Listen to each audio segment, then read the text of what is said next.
You're now live. Come on, let's go.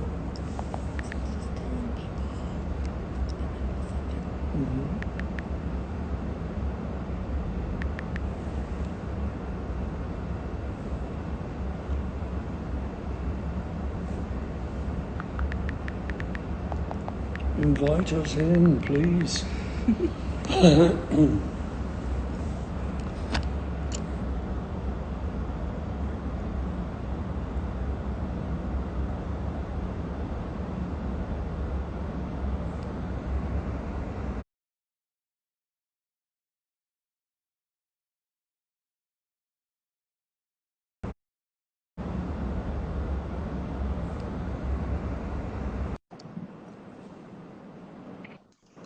Oh, here she is. She's frozen though. Hey, Phoebe. Hi, how's it Hi. going? At last. At You look last. up. Yeah. Thanks for doing this. Of course. I'm freaking out. Thanks for having me. And listen, and super thanks for doing the mix, doing my song. It was Yeah. really, really great version of it. And so I don't know if you've heard the whole album yet. You probably have you? Yeah, it's awesome. I'm super impressed. I had such a good time just sifting through all the different instruments. We pitched your drums down quite a Yeah. lot and I thought we were being really revolutionary, but then hearing what everybody else did, I was just blown away. Like everybody's versions are so cool. It was a funny thing because I didn't really know what anyone was going to do, because we gave everyone free reign. Um, but I did realize, I thought, people aren't going to know what the other people have done. So they hear them, think, oh, I could have gone crazier. Or I could have, you know, Yeah, it's but super eclectic. yeah, It's but just such a music. Like it almost sounds like the songs are from different places as well now, which is so yeah, funny because your record is so cohesive. yeah, Uh, yeah, it's so cool. yeah. Well, thanks for doing it. It's beautiful. Yeah. And whose idea was it? You changed the key. You, Yeah, so that was Tony Berg, my producer. Is I play guitar, but I still don't know like my circle of fifths, and I don't know really how to read sheet music, and Tony kind of fills that gap for me. yeah, Um, and he was like, I have a wild idea where we just change the key in the chorus. yeah, Um, yeah, and it turned out great, and we just had so much fun. But one time when we were making one of my own records, he was like, he was like, "Well, you really have an opportunity here to change the key. Like you haven't left the key in the song at all." And yeah, I was like, Tony, most people don't change the key in their songs. You yeah. know? Why would you do that? Exactly. You know, Yeah, uh, but sometimes it's cool. exactly. Yeah. What's your day looking like? Where are you, first of all? I'm in LA. You are too, Are right? you? I'm in LA too. Awesome. Yeah. Yeah, I beautiful just, day. yeah. Have you got much on today? No, not really. I mean, I'm sure you know the deal. Like a couple random internet Yeah. interviews or meetings and whatever, but filling Yeah. the days has been kind of hard. I've been walking my dog like 5 times a day. Well, there you go. Who's that? This is Maxine. She's she's pretty tired. Is But she is she a puppy? yeah, she's a puppy. I had been looking for a rescue puppy pug for years, and finally one fell into my lap recently, and so that Wow, keeps me busy. that's good. Yeah. What about you? What do you got going on? I've yeah, I've got quite a sort of full day today. I started off um, I've just now watched an animatic of an animation film that I'm involved in, where I've written the music. It's a film called High in the Clouds, which is being made now in animation. So they put it all together, and there's some bits that are kind of almost finished, but mainly it's just rough drawings. It's just so you can see and see Right. where the songs come in and see where it's a bit slow or it's a bit this. So I just watched that. That was really cool. And then I'm talking to Phoebe Bridges later. She's really cool, man. Have you heard of her? No, no Oh, idea. oh, she's good. So I'm talking to her. And then I'm going to talk to Josh Homme. Awesome. Yeah, that version is Yeah, really, really cool. so that'd be nice. And then I'm going over to a recording studio where I've been working with a young producer. You've probably heard of Andrew Watt. Oh yeah, big fan. Yeah, yeah, and I hadn't met him, but my manager said, you know, it'd be nice if you wanted to meet him. You know, just hang out, have a cup of tea or something. So I went over to his place, and we were just chatting. And then at one point, he just sort of looked at me kind of cutely and said, "I'd like to do a song with you." I thought, okay. So suddenly we're picking up guitars and then making a song, and I was on the drums, and so I'm going over there, hopefully to finish off the thing we've been doing. And then my nephew is in town with his daughter, and I'm going out to dinner. Me and Nancy are going out to dinner with them later, so I've got a full day. Yeah, you got a full, I mean, you've gotten a lot out of COVID. I don't know if you felt I don't like has being stuck inside helped you make stuff, or has it stopped you from, it's like for me it just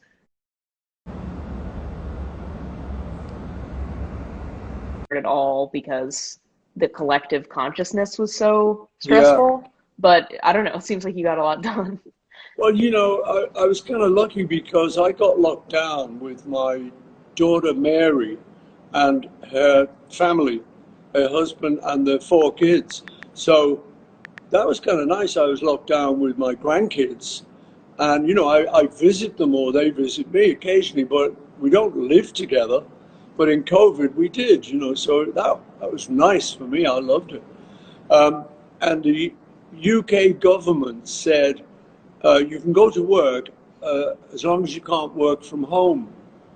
So I thought, this is good. I've got my recording studios 20 minutes away from where I live. So that allowed me to do that. So in actual fact, I felt a bit guilty admitting that I was actually having a good time. So many people weren't, you Totally. know, Yeah. but I was able to get over to the studio and do all these songs and finish up some stuff that I've been meaning to do. Uh, and then that ended up as the McCartney 3 album. Yeah, And how then I long has come, it been in the works for you? Like how, like when was the first song tracked? um,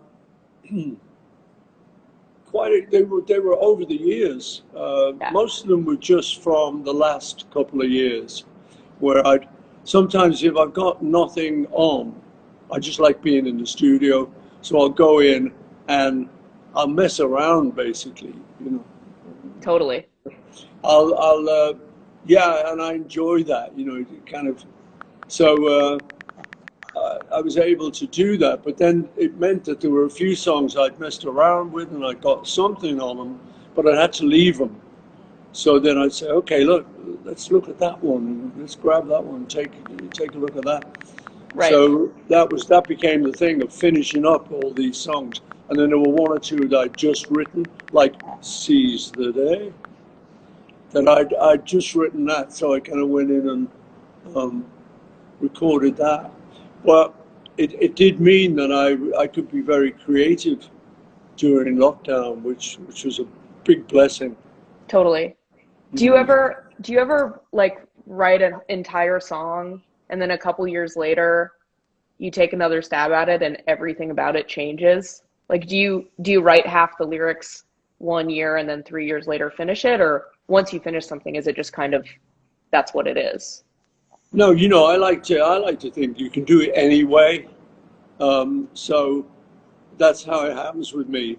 You know, sometimes it's the complete song, you got all the words and all the melody, and you can go in and record it. Sometimes, like you say, you've got an idea for the song, and you maybe got the first verse or something, but you haven't got a bridge, you haven't got a middle. So that's good to come back to it and think, oh, I better get serious here. I better make a bridge, you know. So that happens as well.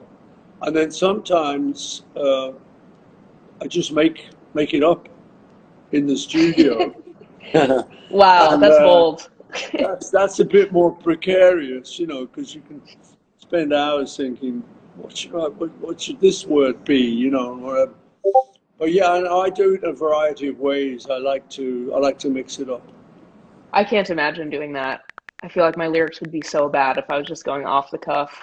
Yeah, It'd be like, just like the worst rap battle ever would be.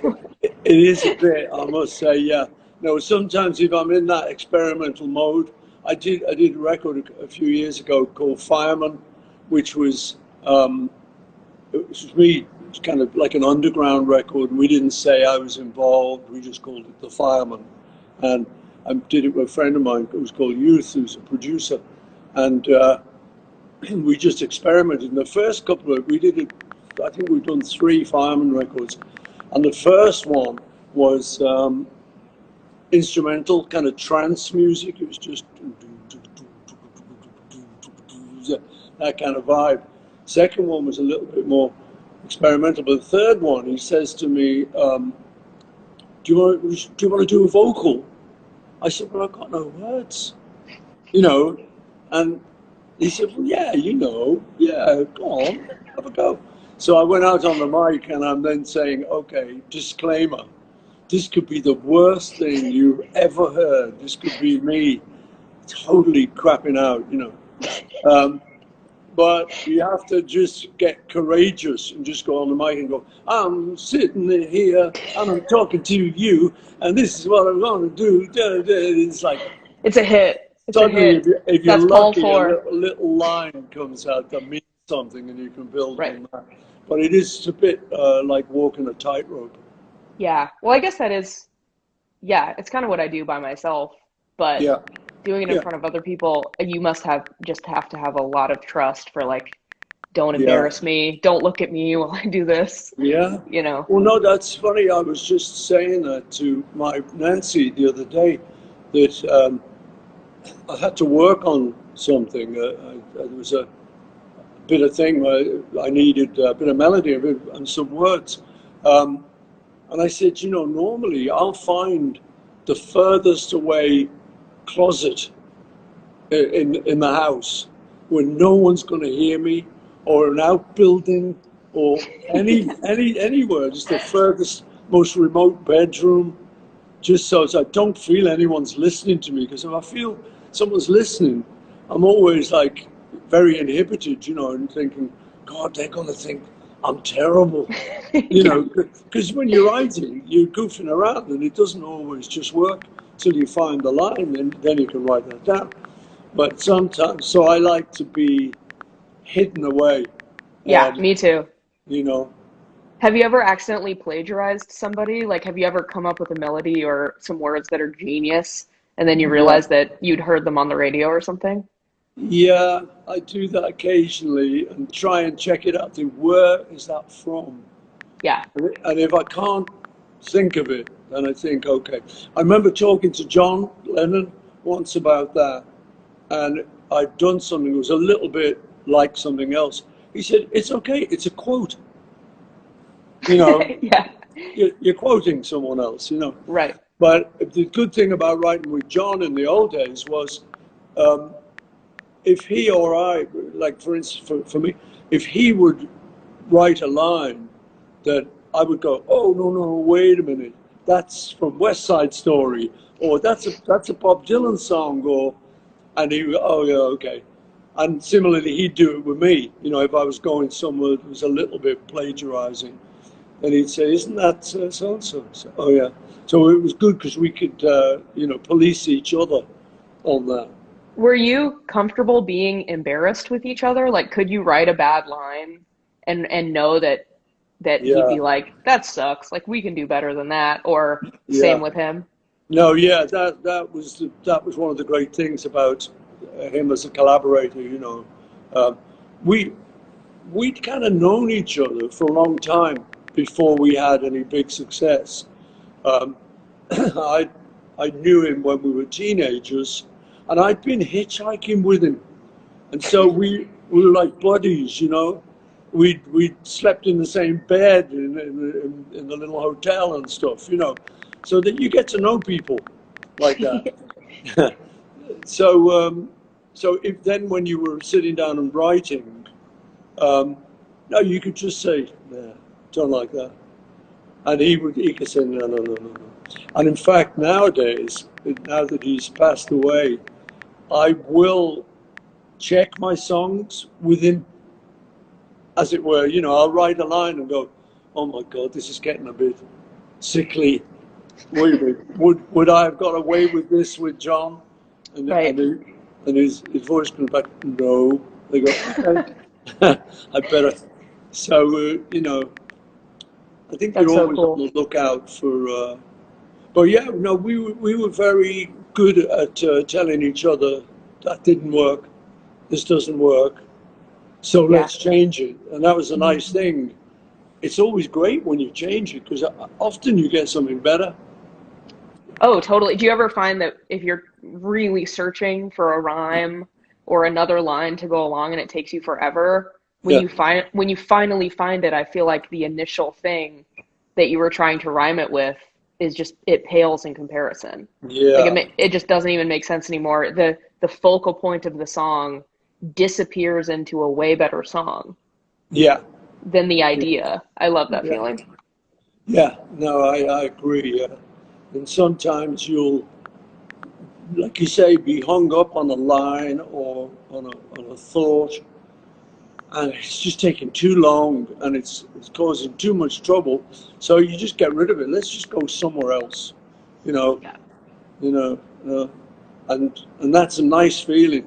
We the one big time that happened with me and John writing was we were doing a song that turned out to be "Drive My Car," the Beatles song, "Baby, You Can Drive My Car." Hmm. But at first, I brought it in, and I had the rough melody, but it was like, "I can buy you diamond rings, I can get you anything," and it was like, you know, and we were trying so hard to make something of it, but in the end, we just looked at each other. It was like, this isn't going to work. So I think we had a cup of tea, a little quick break, came back to it, and then just thought, no, we got to kind of go tongue in cheek, and it's it's about this girl who wants a driver, and you know, and then it flowed once we just got away from those golden rings. Yeah. Do you have things that you do when you are stuck, like take a little walk or make a cup of tea or things that Yeah, work every I think time? it is. Yeah, I think it's good if you can just to get away from it for a moment, bit of fresh air or something. Yeah. There's, I heard a story. There's a guy, Fats Domino, the old rock and roll player from New Orleans. He used to write with a guy called Bartholomew, I think it was, and they're sitting one day. They're trying to write this song, and it's going quite well, but they walk outside into the garden kind of thing, and there's a neighbor who's got quite a vicious dog. The dog starts barking at them, and they kind of go, "Oh hell, get back in the house." And then it was like, "Baby, don't you let your dog bite me." That's like, yes, me, and I'm in love again. Baby, don't you let your dog bite me. It's like the best line in the song, but it came Totally. from them taking a break out in the garden. I love stuff like that. Yeah. That's so cool. So how do you write? What's your ideal situation to write? Um, yeah, it takes me at the least like 3 years to finish a song. It Um, does? well, yeah, because I feel like I'll write the whole thing and it's okay, Yeah. but I feel like the real test is if I make something and then I listen to it the way I listen to the music I love. If I'm not compelled to listen to it again after I write it, then it probably isn't that good. Mm. Um, so I think for me, I think like the phonetics and the form of the song, it's really hard to write the first time, But then after a while, it's like the way that my brain talks to itself, and I can write 10 versions after I write the first one. So just little things will change, and also the way that Tony and Ethan and I record, my producers, we take forever. We'll go in for a month, and then 2 years later we'll go in for another month and do weird couple days in between tours. And it's so fun because my favorite is the delete button.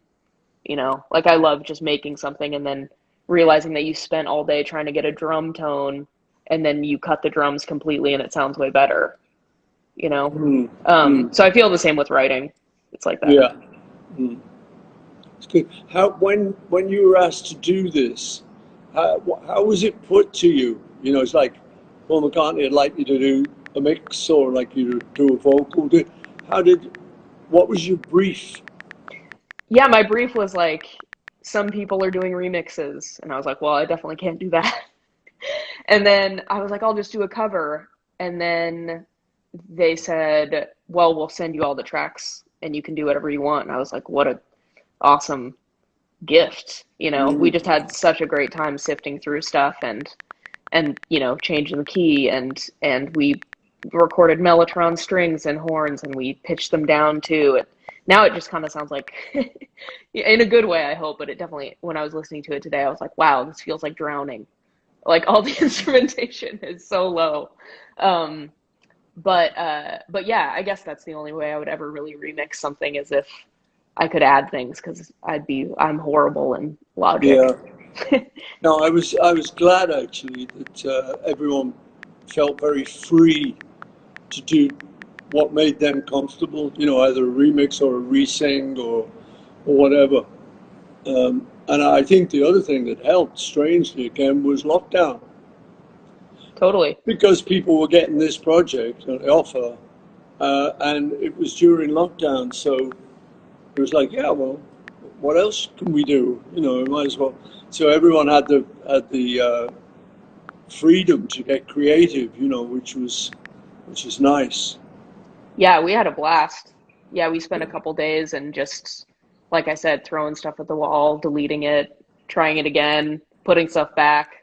It's my favorite way to work. I feel like I'm going to have a really hard time adjusting back to non-lockdown time, when you actually have to make a plan for when to go into the studio and make something. Oh yeah, it was kind of strange coming and watching this movie I watched today with people, like with real people. And it's so strange because it's like, are we going to do the fist bump? Are we going to do the elbow? We're going to actually shake hands? We're going to put our masks on or off or whatever. It's strange, re-entering the world, actually talking to people in a room. How have your fan interactions been this year? Like, do people recognize you in a mask? Do people feel compelled to like come up to you, or is it more reserved? No, they don't recognize me. They don't recognize me. So yeah. I must say that's another advantage, really. Kind of nice. If you want to go shopping, and people coming up to me, I sometimes say to them, look, I'm a guy. I have trouble shopping anyway. I've no idea what I'm looking for. So please, but with the mask, it's like they don't know it's me. Yeah, there's some things that are going to be hard to go back to, especially the